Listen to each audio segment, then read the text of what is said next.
Welcome to the GAB Talks by the Independent Press Award. I'm your hostess, Gabby Olzak. To participate in the 2024 Book Award competitions, please visit independentpressaward.com and NewYorkCityBigBookAward.com. Thank you for joining us today. We'll be chatting with Vito DiBarone, author of the YA series Botheration. His debut and first book in the series, Botheration Part 1, The Missing Link, was awarded a distinguished favorite in the 2024 Independent Book Award in the teen category.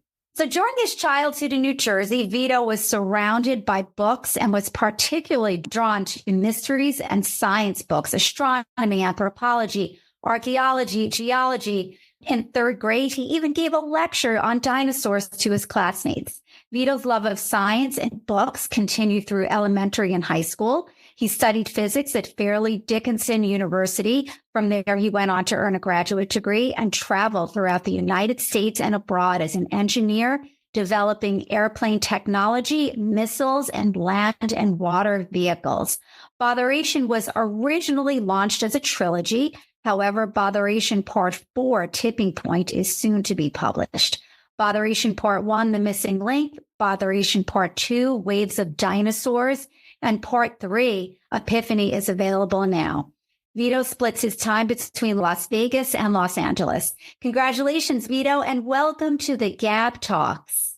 Thank you, Gabby. Nice to meet you. Nice to meet you, too. So, Vito, let's get started. Botheration recounts the global adventures of Maddie Weber from teen to college years and beyond. What's the basic theme of the series? The basic series theme is young adult coming of age, and all the things that happen to kids, in that 14, 15, 16, 17-year span, including trust issues, bullying, and just trying to figure out who you are and what you want to do. And I had that same issue. I my guidance counselor at high school in New Jersey, he said, "Well, what do you want to be when you grow up?" And I said, "I have no idea. I like so many different types of sciences." And he said, "Well, hey, let me give you a book." I had no idea what he was going to give me. And it was a psychology book. And it talked about imprinting, for elephants, how they imprint the trust gene in an elephant by giving them a tire and having their scent on it. So the elephant kind of associates the tire with the people. And, so I thought that was wonderful, just another field for me to get lost in. Oh my gosh. So how has the maxim, write what you know, been a major impetus to the Botheration series? Well, and I'm going to go back to when I started this, and I really wanted to write for the longest time. And it started when I was in high school, that I actually started writing for my sophomore year teacher. And I was kind of enamored by not some, the Hardy Boys at that point. I liked the James Bond series. Okay. So, and I was kind of using some of the ideas from there. And I wrote 2 chapters and brought it into my English teacher. And he looked at it over the weekend. And when I got it back, there was more red than my ink on it. And it was like such a blow to my little ego. Sure, disappointing. That I actually stopped writing for a long time. But it kind of pushed me into science more. And okay. It's like I had majored in physics. Yeah. And it's like each year, we had biology and in sophomore year in high school, and then chemistry, and then physics in senior year. And each year I wanted to be that type of a scientist. But that's funny. The last year I finally said, okay, I like physics because there's math in there, and there's also science, something I can get into because I'm really good at math and I like science. And you mentioned about elementary school. I gave a lecture on dinosaurs. Yeah. What was the reaction to that? Oh, well, the kids loved it. In fact, even now, some of the kids are kids that are older, and they say, "Oh, how's the dinosaur stuff going?" And I'd say, "Good, good, good." But they didn't realize that I was going to Catholic school. And then the nun came up to me the day after and she said, "Do you know there never were animals that big on Earth?" Oh, gosh.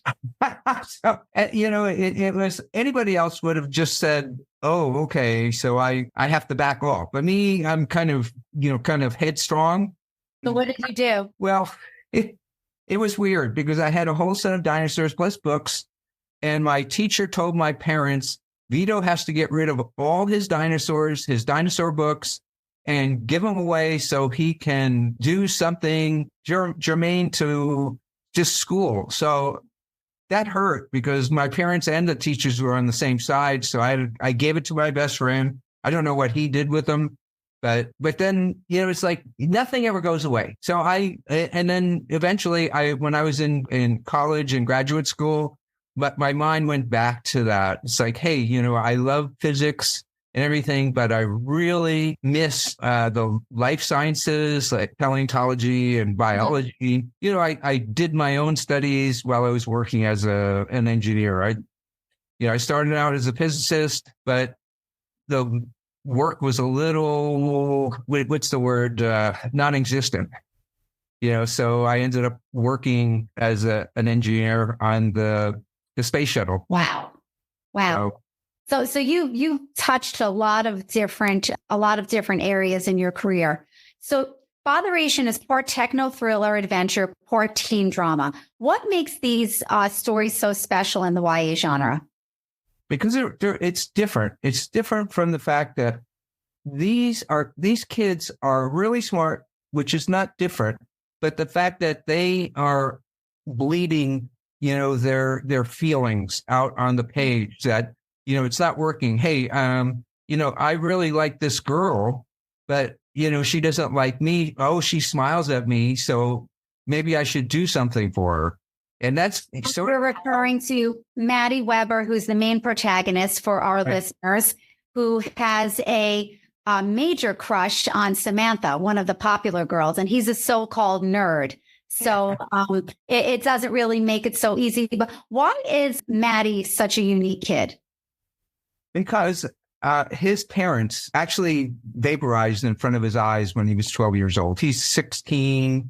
And when he was 12, he actually went from the car into the house to get some sodas. And when he came out to give them to his parents, he noticed some smoke and fire. And in the car, which was now all ablaze, his parents couldn't get out and they just burned in front of him. So this was really traumatic. It took him 4 years to kind of become semi-normal. He went through all this stuff. And the book series starts with him promising, his grandmother, who he's left with, to become more social. He has to do it despite the fact that, the kids still treat him like a nerd. So he's got to kind of suck it up and then help. And then, the biggest thing that starts out this book is that the popular kids come and ask him for a favor. He's not asking for the favor. The popular kids come. And the first thought that he had and his best friend Gabriel had was, they want us to cheat on a test for them or do their homework. Right. That's what you would assume. That's the usual ask, isn't it? Right. But that was not it. They partied. The popular kids had a party and they. Don't give away too much. No. I'm just saying that, popular kids have parties. And Maddie gets invited to a post-crazy party. So he and his friend Gabriel are there with 3 beautiful teenage girls. And their objective is to convince him that he should be helping them. I was going to say, Maddie, there's a quote in the book, and you say, Maddie, he is in constant search of knowledge. Right. What is his end goal? He wants to go to Stanford. His dad went to Stanford, the one that died in right. And this is his goal. He's been, before the accident, he was doing presentations at major colleges. And he was 16 years old. No, he was 12 back then. Oh, 12. Right. Yes. My bad. That's right. Okay. Oh, and then, it's like, and then after this accident happened with the car, he's thrown into the world of medication and drugs and stuff. And There's times when he doesn't even know what's going on because his mind kind of departs and his best friend goes, hey, take this. You're not taking your medication. He's suffering from post-traumatic stress syndrome. Yep. So you're quoted as saying, Vito, I want to share with readers that they are not alone. We all have the same problems. So what are some of the serious issues that you intended to shed light on when you wrote the series? Well, the first thing is trust. On the front of that book, yes, actually on both of them, the first book says, what is trust? Yep. And actually in part 3, trust. Because he's still having trouble with understanding trust. And it's so hard for a kid. And I'm sorry if I use that term kid, but adults don't realize that children are actually young adults, and, they tell them what to do and expect them not to, have an opinion of their own. It's like, how can you trust someone who doesn't trust you? And that's, part of the issue that keeps popping up in the stories. And then even to the book I'm working on now, which is Tipping Point, there's these issues that about, somebody says something, do you really believe them? It's like looking at the news. Do I believe that? The history book. And I'm not going to give it away, but from the second book to the third book, and the third book to the fourth book, something very dramatic happens. But when he looks at the history books or the science books, it doesn't show up. So let me ask you, Vito, and I know our listeners or readers are wondering about this. Do you have to read book 1 first? Can they be read autonomously of each other?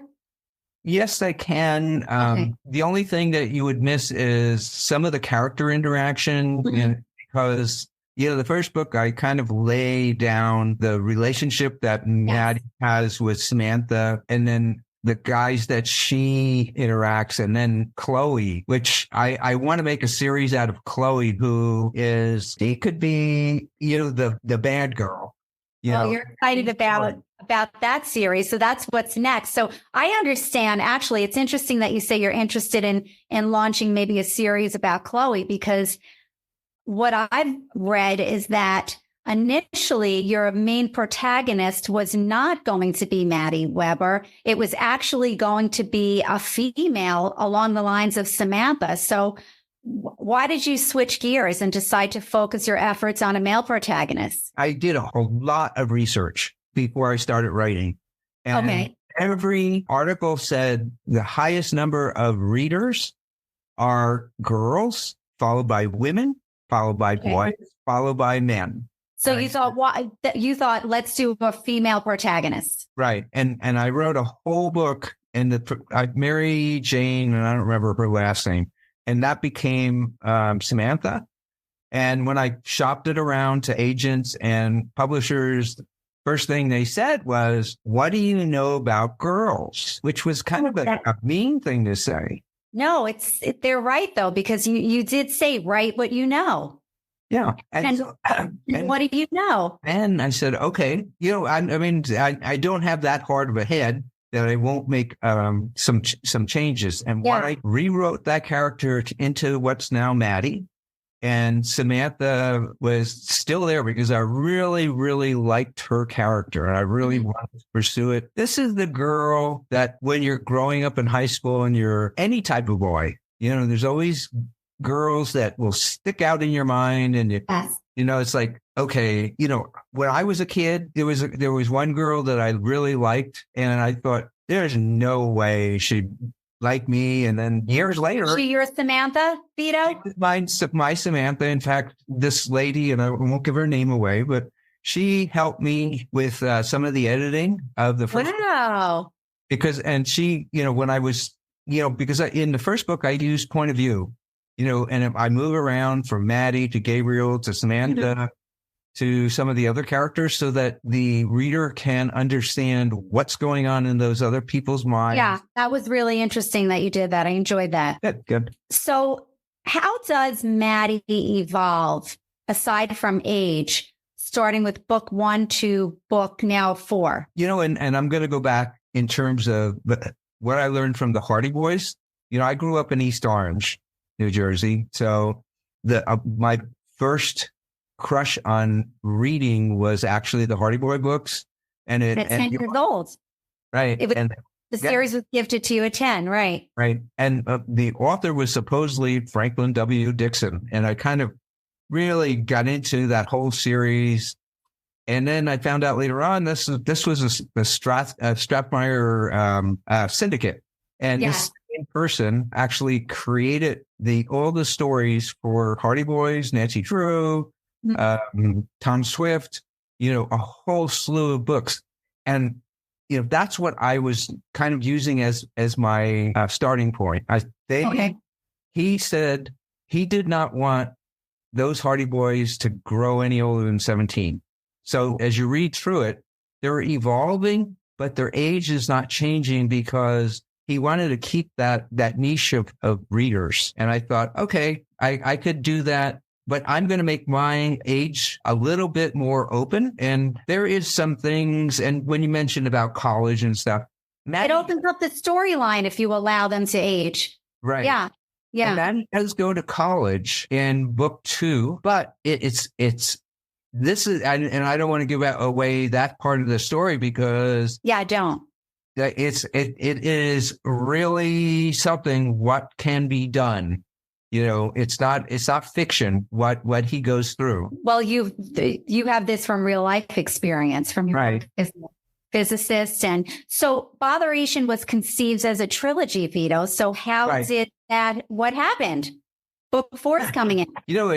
Stop writing. It's like everything in life. It's like you meet somebody and you say, I can't really see us, getting married or anything like that. And then you realize, oh man, I'm, kids later. Yeah.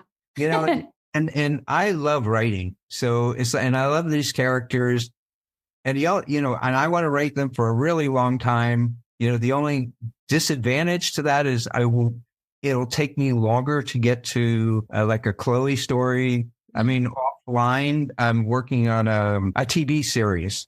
Really? Yeah. And this is, it's about flat Earth. So and there's all kinds of neat stuff. And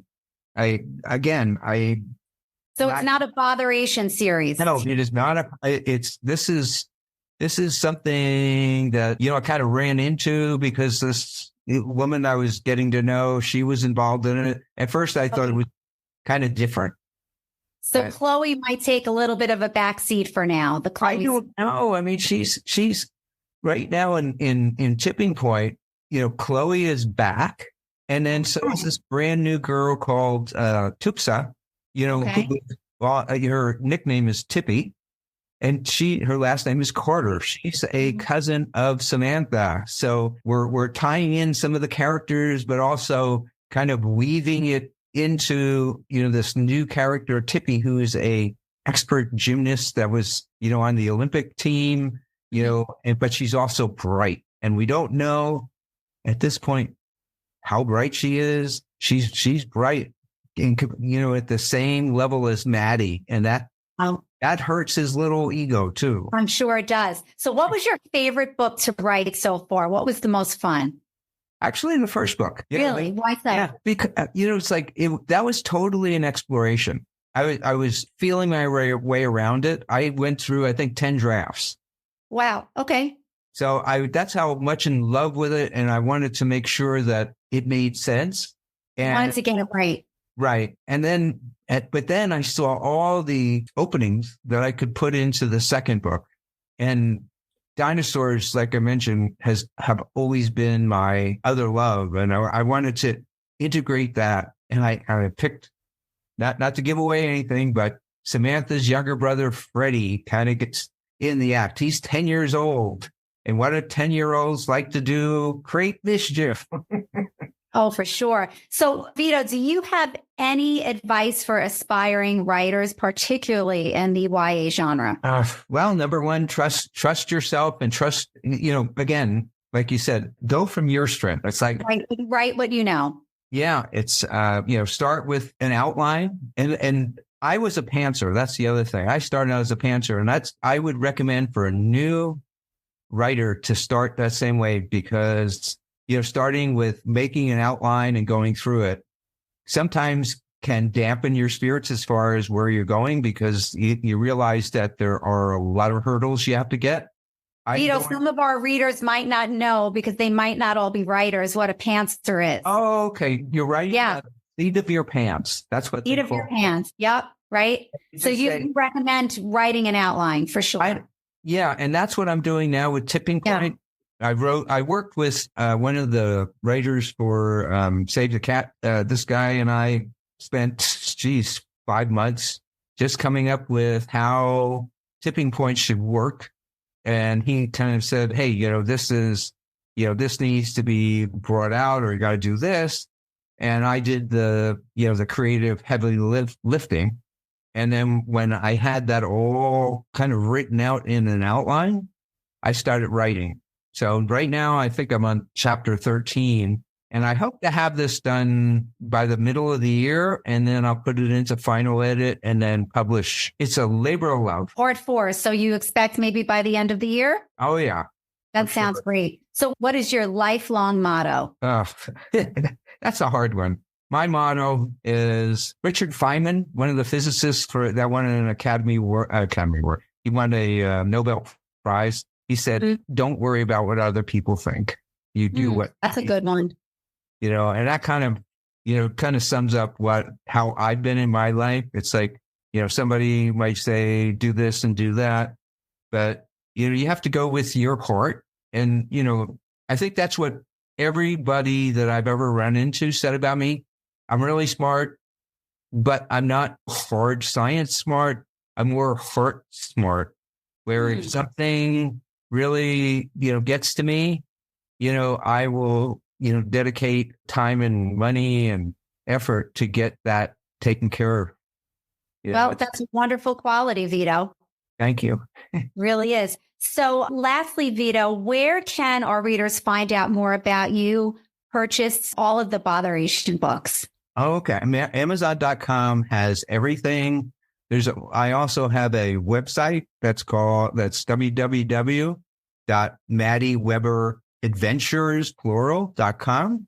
And then on Twitter, it's Weber_Maddie. And I update that on almost a daily basis. Currently, I have my book at the London Book Fair, and then Bologna in Italy had a book fair, and my books were presented there. Coming up next week is the Los Angeles Times Festival of Books, and I will be featured there and also signing books. Oh, that's exciting. Congratulations. Thank you. That's great. So we really look forward to Botheration Part 4. Yep. And we are hoping to see Chloe and maybe a Tippy book. I want to make Chloe a self-contained series, but Tippy, I think, is going to, and I'm not going to give this away, but Tippy is going to become more dominant in the series. Okay. She's a little girl. She's very feisty and smart, and I don't have the picture of, if you can imagine Jane Fonda as a little girl with braided pigtails, that's Chloe. That's Chloe. Okay. Well, I'm Tippy. Sorry. That's Tippy. Okay. Yeah. Well, we look forward to hearing more about them. Thank you so much, Vito. This was really a pleasure. It was a lot of fun. Thank you, Gabby. And thank you, Ted. Congratulations. Thank you. I appreciate all of your praise. You're welcome. Well deserved. So join us next podcast when we chat with Jennifer Nash, author of Be Human, Lead Human. This is your hostess, Gabby Olzak. Until next time, keep on talking.